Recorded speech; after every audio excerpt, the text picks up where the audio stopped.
D'Angelo Russell at Los Angeles Lakers, yan ang ating pag-uusapan. Shot here. Final seconds. Bryant for the win. Bang! Grabe si D'Lo mga idol, pinaasa ang Milwaukee Bucks. Habang hindi naman naglaro para sa Lakers itong si LeBron James dahil sa kanyang left ankle injury. Pero bago nga yan ay nahirapan din ang Lakers na malamangan ang Milwaukee Bucks, na kung saan ay hawak nila Giannis ang momentum ng laro. Kaya naman natapos ang first quarter na lamang ng 3 ang Milwaukee Bucks sa score na 30-27. Pagdating naman ng second quarter ay dito na umarangkada ang Lakers. At hawak na nga nila ang 4 na kalamangan sa pagtatapos ng first half sa score na 67-63. Pagdating naman ng third quarter ay dikit naman ang scoring ng dalawang kupunan pero aabanti pa rin ang Lakers ng 6 points sa pagtatapos ng third quarter sa score na 96-90. Pero dito sa fourth and final quarter ay dito naman bumawi ang Milwaukee Bucks at nakalamang na nga sila dito sa Lakers. Na under 1 minute nga ay lamang pa ang Bucks ng 4 points sa score na 122-118. Kaso ay to the rescue si D'Angelo Russell at naging isa na lang ang lamang ng Milwaukee Bucks dahil sa end 1 layup na ginawa nito. Sa sumunod naman na possession ng Lakers ay dito na ginamit ni D'Lo ang kanyang pamatay na floater. Kaya naman ay nasa Lakers na ang isang kalamangan sa score na 123-122. Susubukan pa sana ni Damian Lillard na gamitin ang kanyang Dame time. Kaso walang balak si Spencer Dinwiddie na mabiktima ni Damian Lillard kaya naman ay supalpol ang inabot nito. At dito na nga natapos ang laro at panalo ang Los Angeles Lakers.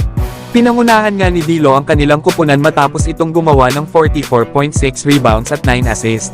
Sinundan naman yan ni Anthony Davis na merong double-double 22 points at 13 rebounds. At Austin Reeves na may 18.5 rebounds at 7 assists. Para naman sa Milwaukee Bucks ay naglaro nga rin pala itong si Giannis na may iniindang injury. Pero gumawa naman ito ng isang triple-double na meron nga itong 34 points, 14 rebounds at 12 assists. Katuwang naman niya si Damian Lillard na merong 28.5 rebounds at 12 assists. Halos pantay lang naman mga idol ang dalawang kupunan pagdating sa kanilang mga stats na mapa shooting sa 3-point area rebounds at points sa paint. Nalamang nga lang dito ng 6 points ang Lakers. Talagang hindi lang napigilan ng Milwaukee Bucks itong si D'Angelo Russell especially na dito sa last seconds ng fourth quarter. Na big game nga ito para sa Los Angeles Lakers na naghahabol pa nga rin sila para sa playoff spot. Pero mas realistic sa kanila ang number 8 at 7 seed sa play-in tournament. Dahil kailangan pang matalo ng 4 na sunod-sunod ang Phoenix Suns. Habang kailangan naman manalo ng Lakers ng 3 sunod para maunahan nila ito para sa number 6 seed sa West. Lalo at ang Lakers ay kasalukuyan sa ngayon na nasa pang number 9 seed na may record na 35 wins at 30 losses. Habang ang Phoenix Suns na nasa pang number 6 seed ay may record naman na 37 wins at 26 losses.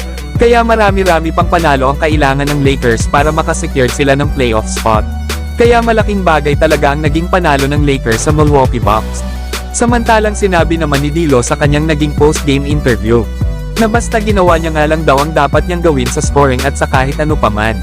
At sinigurado nga din daw ni D'Lo na inilagay niya ang kanyang mga ka-teammates sa best position na kaya nilang magawa.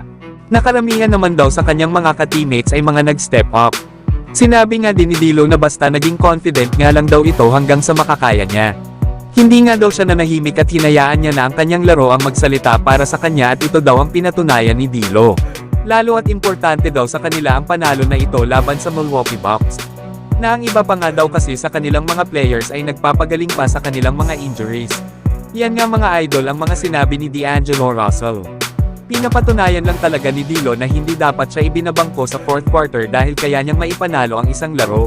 Pero kayo mga idol, ano ang masasabi nyo dito, mag-comment lang.